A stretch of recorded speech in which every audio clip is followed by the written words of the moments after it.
When it was released last year, Ender Lilies was quite of a surprise. I remember hearing about this game when it was still in early access in January, but I never delved deep into it until its full release on June 22nd, where the game got a lot of coverage and recommendations from different Hollow Knight YouTubers like Rusty and Stizzle, and even from other YouTubers like Indie Mouse and Iron Pineapple.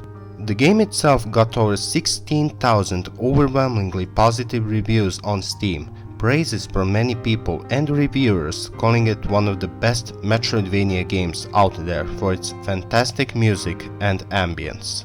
Sure, there were other indie Metroidvanias that came out in 2021 like Grime and Unsighted, but none of them got this much traction as much as Ender Lilies did. Ender Lilies went on to release a limited physical edition of the game for Nintendo Switch and PlayStation, and it sold over 600,000 copies. So it's safe to say that this game was not only a critical but also a financial success. And it's all well deserved. Ender Lilies is still a great game and a great Metroidvania, and it's even my second favorite Metroidvania besides Hollow Knight. But it's not perfect, and as much as I love it, I wouldn't call it a masterpiece. There are flaws with Ender Lilies. The game has problems, but to talk about it more, I'm gonna put a spoiler warning here because I want to talk about this game in full, so if you haven't played Ender Lilies, go play it. I would still highly recommend this game despite some of its flaws.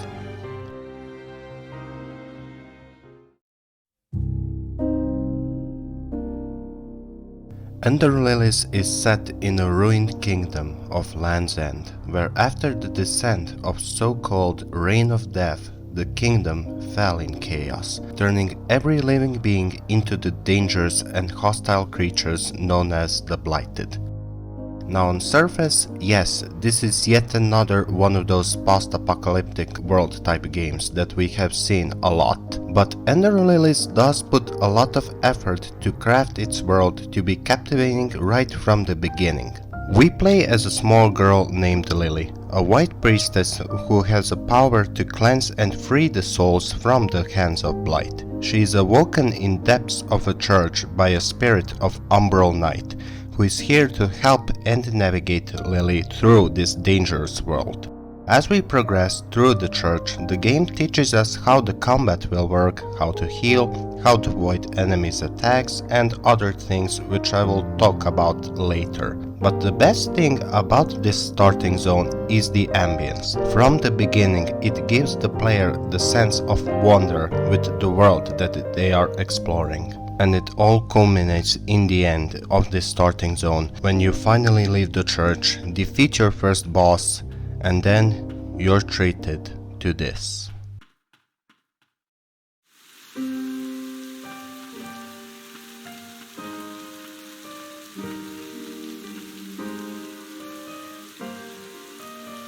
Hearing that beautiful music and treated with beautiful visuals left me speechless as I was just staring and listening to this music. It is done so well. And that is my biggest compliment with Ender Lilies, is that the atmosphere is done phenomenally throughout the game, and each area is distinct in the design and the feel of the set area. I love the art style and how there are many details in each area and so many cool things to look at. There were many times where I just stopped what I was doing and just was looking at this beautiful world. While it is fantastic on its own, what elevates it even further is the soundtrack. Whenever you are exploring an area and you hear that beautiful yet somber soundtrack, it makes the world feel alive. It's like telling a story through the use of music and ambience. For example, in your first area, Cliffside Hamlet, how through the music and atmosphere is telling a story of how this was once a populated village, but now it's filled with nothing but infected monsters.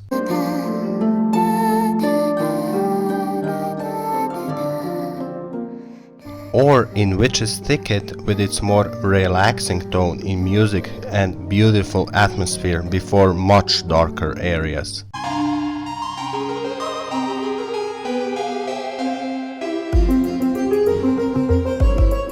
Or in Catacombs with its more despair feel in soundtrack.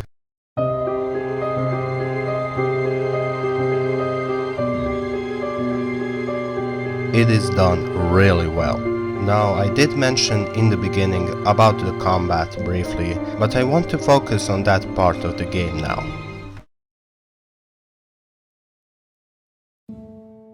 I did mention that the spirit of Umbral Night wakes up Lily and helps her throughout the game. How this translates in the game is that whenever you hit the attack button, the spirit of the night appears and does the attack for Lily.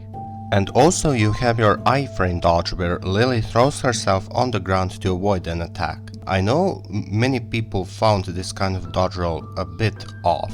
This all happens rather quickly, but it feels awkward and honestly just bad. It kinda put a damper on all the good stuff. And it was for me in the beginning, but I did get somewhat used to it, plus you do get a better dodge pretty quickly, so it isn't that big of a deal.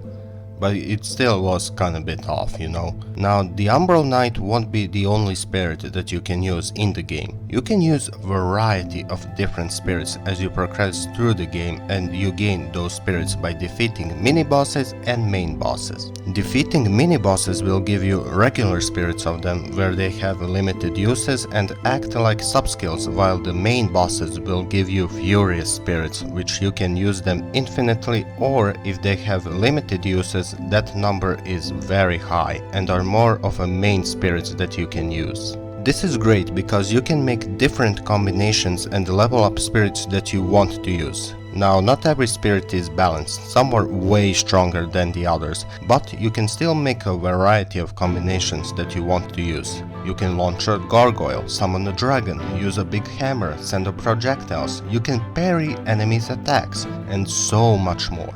But what makes the combat great are the variety of enemies in this game. You have your standard soldiers that swing around their sword, archers shooting arrows at you that keep appearing constantly, but it's always mixed up with more unique enemies in different areas, like dragons and gargoyles in Twin Spires, executioners and assassins in Stockade, different kinds of knights in the castle, and spiders and nuns in the catacombs, just to name a few. In the beginning they are a bit simple because of your dash that you have in the beginning, but once you get Silva's wings, you get a much faster and better dash, and enemies are slightly more complex in terms of their mechanics, and this is the most fun I had with the combat. Dodging left and right, avoiding enemies' attacks, and trying to get a hit on them was a lot of fun and really engaging. Now, some enemies can be spongy at times, but it's not all of the enemies at least, like how those weird big tree things in Witch's area have more HP, while other enemies in that same area have normal health bars at least. Now yes, some enemies can be really annoying than the others, like the dogs or the birds or those stupid eyeball things, but for the most part, it's okay. Other things to mention regarding the combat are relics in this game. It's kind of similar to Hollow Knight's charm system, where certain charms require certain charm notches, very similar to that, but at least relics are not like carbon copies of Hollow Knight's charms, at least, and what they can do. So that's a huge plus. And that brings me to exploration in Ender Lilies, but before that, there's an elephant in the room that needs to be addressed. This right here, the map system.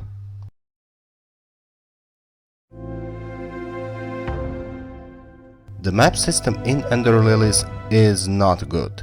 One thing that I do like about it is whenever you fully explore a part of the zone that you're in, the color of the box will change to orange, which means that you found everything in there, and it feels satisfying.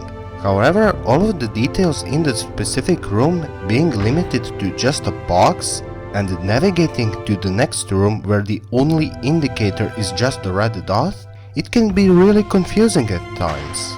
I get what this map system is trying to do, but in all honesty, I would have preferred a more detailed map system. And if I happen to come across a certain item that I can't reach yet, I can just put a check marker as an indicator to go back there once I acquire a certain ability that I need. The game does heavily reward the player for exploring as much as possible, which is intuitive and a good game design. You can find spirit upgrades, health upgrades, different relics, relic slots, or bits of lore if you want to find out more about the lore of the game. And then you have your standard Metroidvania upgrade abilities: double jump, wall jump, air dash, and other things, which are all good and satisfying to get them. Plus you only get them from killing main bosses, so you're even more rewarded. Which also brings me to the difficulty of the game. Now when you die in Ender Lilies, you don't lose anything. You don't lose health upgrades, spirit upgrades, relics, or anything like that. You just die, return to your last checkpoint, and just learn from that mistake. The game itself can be a bit difficult at times, but every time I died, it always felt like my own mistake. Whether it was with certain bosses or certain parts of an area, it never felt cheap. More like, okay, I shouldn't have done that, or I should have been more careful. Kind of like Hollow Knight's difficulty, where I was more mad at myself than calling game unfair. Or at least 70 to 75% of the game at least. You see, the ruined castle is my favorite area in this game. The area looks really cool, music is great, and knights and soldiers are really interesting enemies and fun to fight, and it also has my favorite boss in that zone. But once you explored the castle and every other area like Twin Spires and Stockade, when you head down to the Verboten Domain, this is where the quality of the game drops significantly. I'll be honest, kinda caught me off guard. Now yes, many games even outside of Metroidvanias and Souls-likes have that one area that you're not really that fond of. But here, everyone agrees that there's a drop in quality and difficult spike is massive. Enemies in this zone are much harder to deal with. Their damage is doubled, health bars are massive and are found in some really unfair groups. Remember how I said some enemies can be spongy? In this zone, almost every enemy has a health bar like it's a mini boss. And their damage, what the hell is going on with that? If you haven't found as much health upgrades as possible, well, be ready to get 2 or 3 shotted. Most of my deaths came from this area alone, and the deaths went from feeling like my mistake to just pure unfairness. This is also where the map system suffers the most, because it is really hard to figure out where the hell are you supposed to go so that you can progress to the next section. The whole gimmick of blight clouds constantly taking your health is really annoying, even with your mask on, and when you combine it with the enemies in this zone, you get a really punishing area. And then of course there are blobs. Oh my god, blobs. Probably the worst enemy in this entire game. They are so freaking aggravating. I could make a list on why I hate these things. Actually, you know what? Screw it!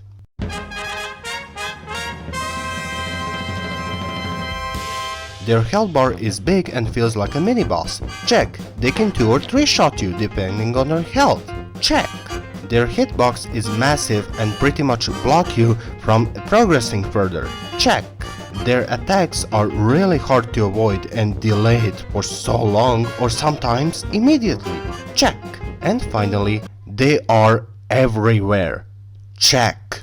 Big check. In one room, I counted, there were 8 of those things just standing there. This enemy feels like it should be used sparingly, not put in every room. Why? This is the most obnoxious thing I've ever experienced in my life. Oh yeah, by the way, in one room, they're moving left and right. Yay! What is worse is that the area itself looks really cool and unnerving, plus the music in the background. But area also feels like it was rushed and that there wasn't put much care into the level design. And even after that hellhole, your next area is the Abyss, the heart of Blight itself, and it only contains one room full of reskinned enemies. Like literally, these are just reskinned enemies from the Verboten domain. And then after that room, there's a checkpoint before the final boss, and then final boss.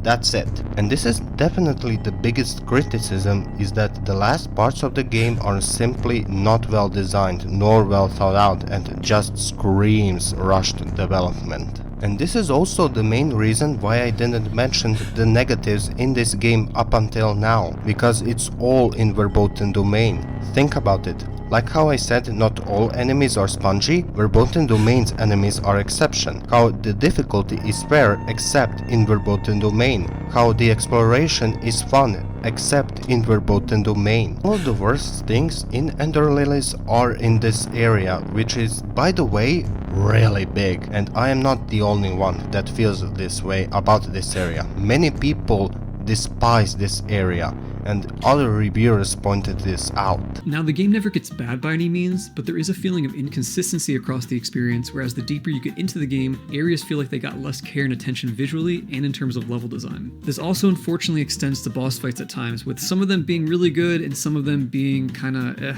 Again, not bad, but not nearly as consistently great as something like Hollow Knight might be.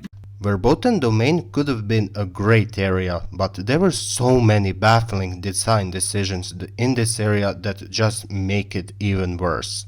Now there's one more thing to talk about in Ender Lilies: the boss designs.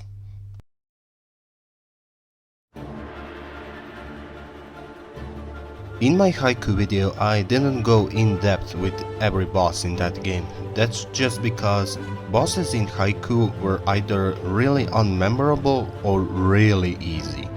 But in Ender Lilies, it's complete opposite. The game contains only 9 bosses, but each boss is memorable in some way. They have multiple phases and cap off each area. And now I'll speak briefly about each boss.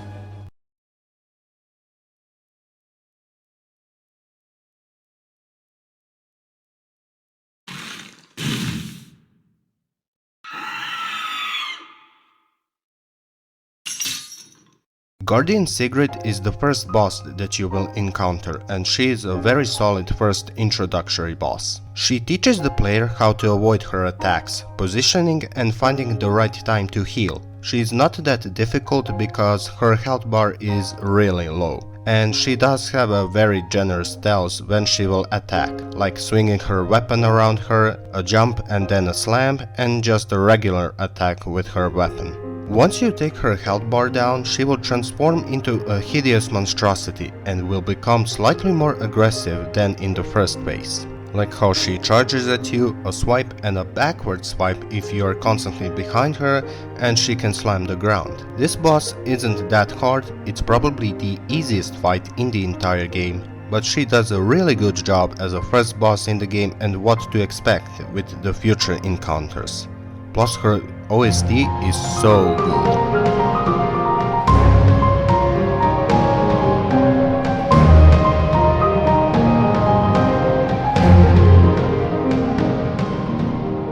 So overall, pretty solid fight.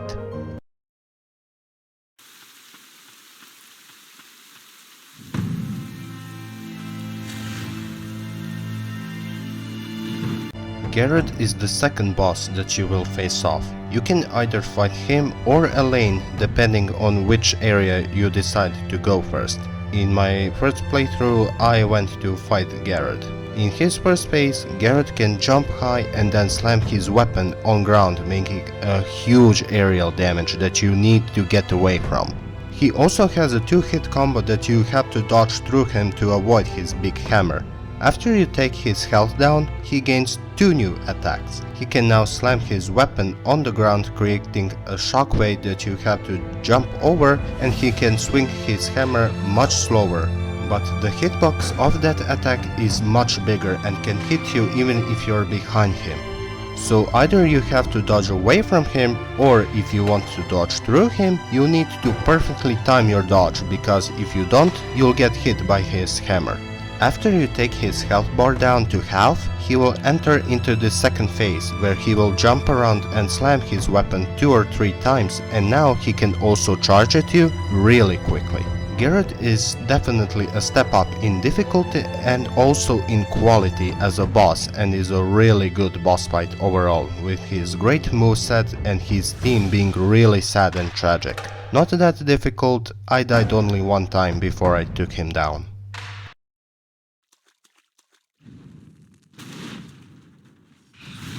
Dark Witch Eleine. This is a unique fight.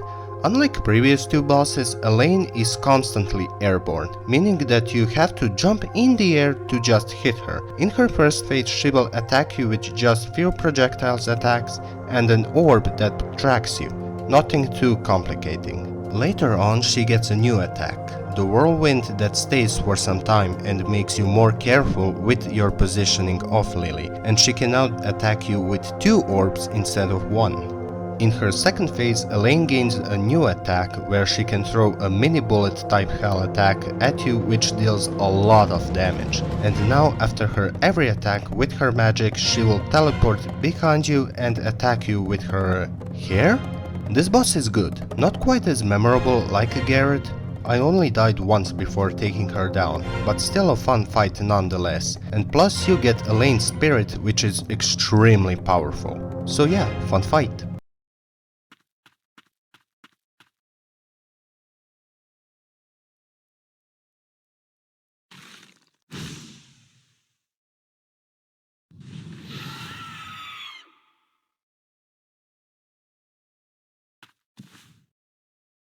Guardian Silva is my second favorite fight in this game. She may look like her sister Siegrid, but if you think you can approach her the same way you fought Siegrid, you are making a big mistake. Silva is much more aggressive than Siegrid and really tests the player's reaction timing. In the beginning she will constantly dash, swing her hammer twice and can throw multiple projectiles at you that if you get hit by all of them, you will lose a ton of health.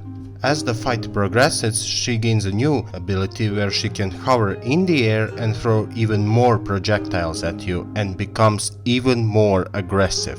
What makes Silva so good in this phase is, unlike previous bosses, is that Silva is capable of relentlessly chasing Lily to death and her attack being much faster than previous bosses. With the dodge that you have at this point in the game, it really tests the player's reaction timing of dodging Silva's attacks. But of course, she has a phase too.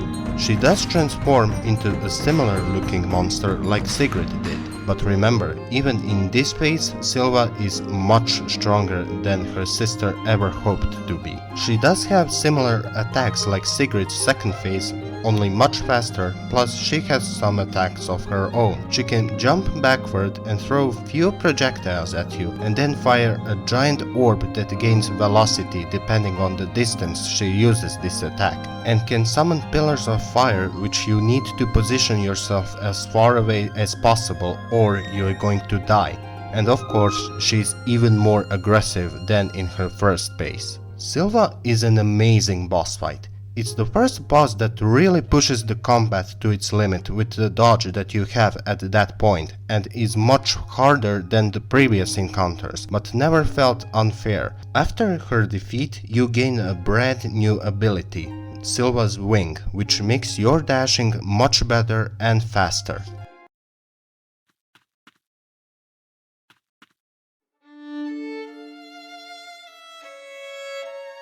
Ulv the Mad Knight. This is the first boss that I fought with a new dash that I got from Silva, and this fight is something else. Outside of Silva, none of the bosses took me more than 3 attempts at this point in the game. Even with Silva, she only took me 5, but as for Ulv, he took me over 16 attempts to finally take him down, and on my first playthrough, he was the toughest boss in the entire game. And why is that? You know how I mentioned that Silva is much more aggressive than the previous bosses? Well, this Mad Knight right here takes it to the whole another level. Ulf can slash the player 2 times. Nothing too special, right?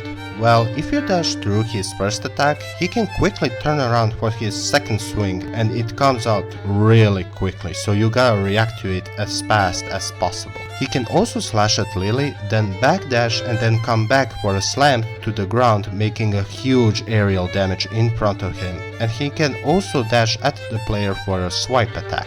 Nothing too difficult at this point.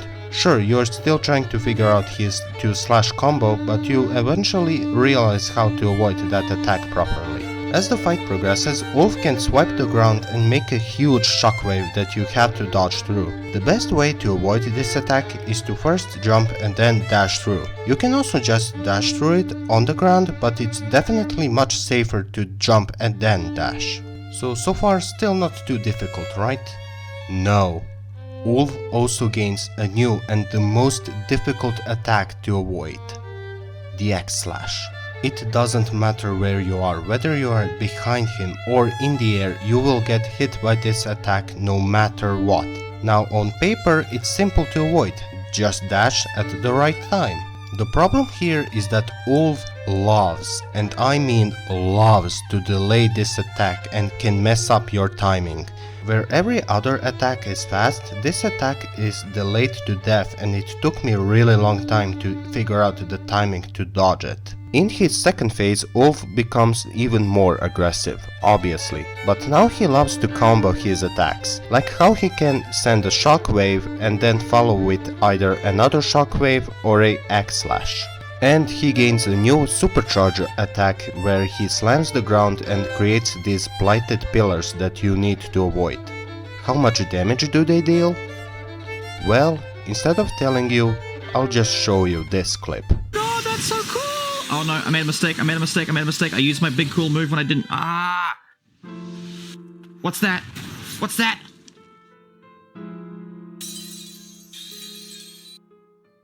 Oh my god! Yeah, you saw that correctly. One shot. Just so you know, I died to this slam. A lot. Overall, Ulf is still a really good fight, despite my death count being really high to this boss. But no other boss took me this many attempts, even later ones. I should mention that you can fight either him or Hoenir, depending on which area you decide to go first. And it does make me wonder, is Ulf easier after Hoenir or still hard as balls? So please tell me in the comments.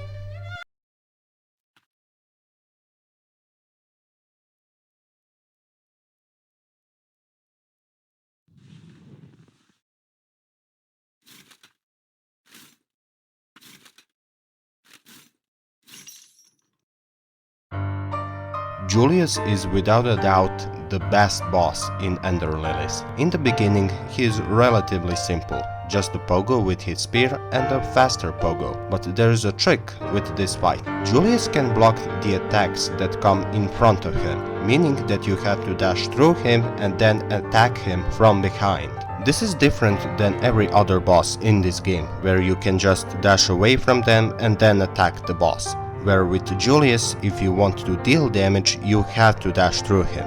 Once you knock down his health bar a bit, Julius can now charge at the player. He can also attack diagonally and can also backslash you if you're standing behind him way too much. It's still not too difficult, but then after you take half of Julius' HP, phase 2 begins. And Julius immediately kills you with his super beam. I know so many people who fought Julius for the first time and they got hit by this attack and died, including me, and it's so funny.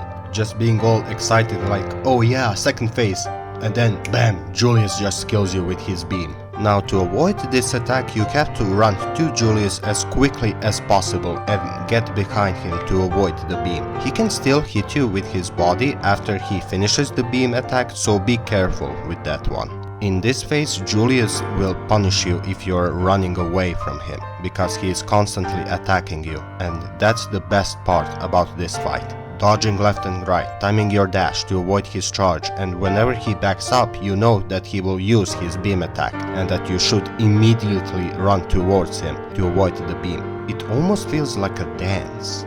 Julius is an incredible fight with balanced difficulty, amazing soundtrack, great lore and other things to appreciate about this boss.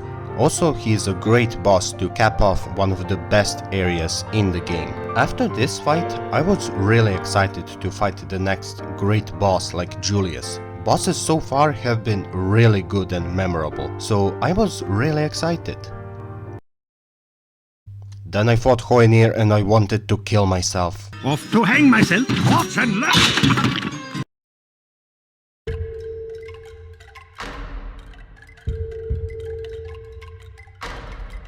Well, this boss sucks. In the beginning, Hoenir summons a bunch of executioners around you and will keep doing that all the time. The main challenge in this fight is to get to Hoenir and do as much damage as possible, which is difficult because he loves to jump away and the executioners love to block your way. Luckily they have reduced health, but they can still be dangerous with their damage. As for Hoenir, he only has one attack. A knife throw. Yeah, that's it, only one attack. Later on he can spawn a whirlwind to push you back away from him, making it even harder to get to him. So he can just push you back to the other side of the arena, making your life even worse. Also he can jump over you and throw 3 daggers at you. The first phase of this boss sucks. And it really depends on RNG. Sometimes Hoenir will just keep jumping away from you. Sometimes he will be between 2 executioners so that you can't get a hit on him. Sometimes he will actually attack you. This boss is one of the most frustrating times I've had in this game. Now phase 2 is slightly different. In this phase, Hoenir is no longer running away from you and is now constantly attacking you, which would make the fight harder, but honestly, phase 2 was significantly easier, because now I don't have to constantly run to Hoenir in hopes to get some damage. I died 5 times in his first phase. How many times I died in his second phase? 0. Just 0. This is definitely the worst boss in this game. It's not only badly designed, but also simply just not fun to fight. Having to chase him down while he kicks you back and summons a bunch of minions is a poor design choice.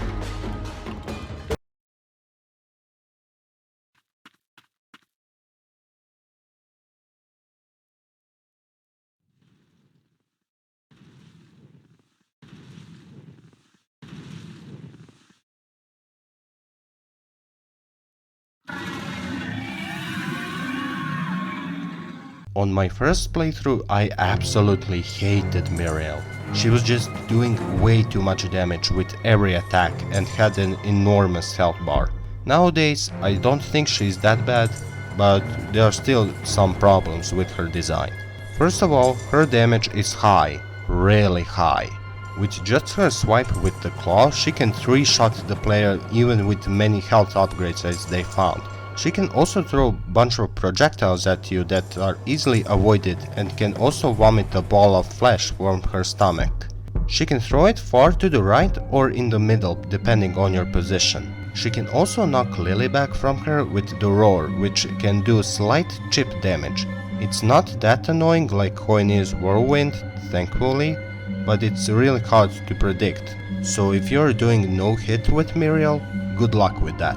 Once she's left with 70% of her health, she can slam the ground and spawn a bunch of claws from the ground to try and damage Lily. This is also a dangerous move because if connected can deal a lot of damage, but it's easily avoided at least by just jumping over it. In phase 2, however, she can do that attack multiple times, meaning if you get hit by one claw, you'll get comboed to death and there's nothing you can do.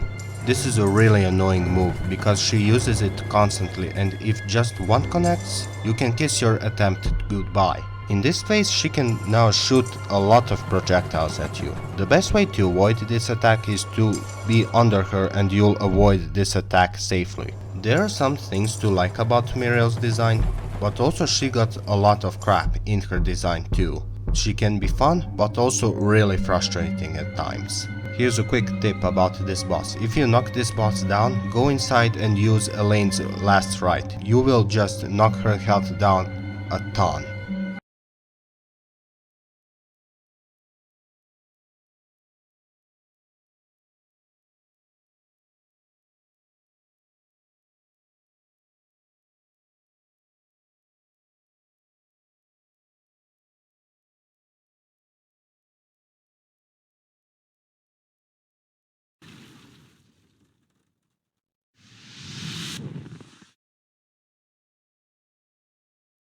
Well, this is it, the final boss of Ender Lilies. This boss might be the most controversial out of all the bosses in the game. People either love this fight or hate it to death. Kinda reminds me of another boss from another game. And there are both arguments to be made about this boss. On one hand, lore-wise, this is an incredible final boss, showing what Blight did to the original White Priestess, and there was a lot of build-up to this final confrontation. And the design of this creature is incredible and fitting for the Lord of Blight. However, mechanically this is a really disappointing final encounter. This boss is always stationary, just like Miriel, but in order to hurt her, you need to jump and hit her hard. The major problem about this boss are its attacks. Blighted Lord loves to summon these flying fish things that fly around and deal a lot of damage, and their health isn't reduced like with executioners in Hoenir's fight. Meaning that whenever the boss summons these things, you have to dispatch them as soon as possible or your screen will be flooded with them. The boss does have other attacks like Shockwave, Slam and Swipe, but most of the time, boss just loves to summon these adds to annoy the player. Even if she uses other attacks, they are easily avoided by just jumping and then sticking to the heart, dealing as much damage as possible.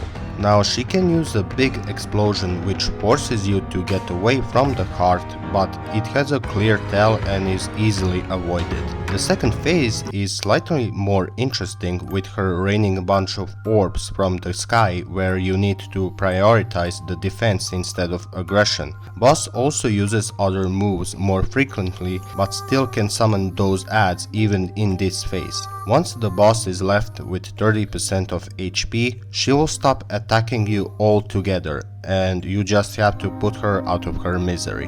This is not the worst fight in the game, at least, but this fight is a true missed opportunity. I wished this boss did more different and unique attacks, and that is what you would expect from the boss that looks like this.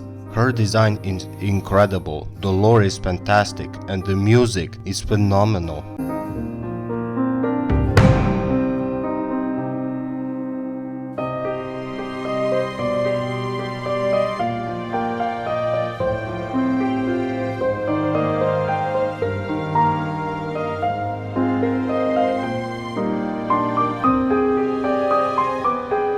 But mechanically, this boss is a massive letdown. Well, I actually had a lot more to talk about these bosses. Did you notice the trend here too? The boss quality is also inconsistent, with every boss from Guardian Siegrid to Knight Captain Julius being really good and a lot of fun, to then just going downhill to being either or really bad. In fact, that is what I would say about Ender Lilies as a game. It is great, fantastic, phenomenal at times, but also inconsistent and bullshit at times. It has some of the best and most fun areas to explore, like the castle or witches area, but also has Verboten Domain. It has some of the best bosses I fought in all of gaming, like Silva and Julius, but also has bosses like Hoenir and Miriel. This game, from the beginning to Ruined Castle, is fantastic and near perfect at what it's doing, but after that it's just going downhill from that, which is kinda sad because it could have been even better if it wasn't for the drop in quality in the endgame parts. It's kind of very similar thing with a game like Dark Souls, where the game peaks with an Orlando and Ornstein and Smough boss fight, and after that goes downhill if we don't include the DLC. With that said, why do I still love this game? Well, it's because the good parts of this game are still really good. The game has a lot of charm into it, and there are still a lot of quality in this game, whether it's the art, the style, the atmosphere, the music or the combat. And this game is a great example of how to make a game that is inspired by Hollow Knight yet maintain your own identity, which makes me appreciate this game that much more. Even if it isn't as consistently great as games like Hollow Knight, Ender Lilies is still a great game nonetheless.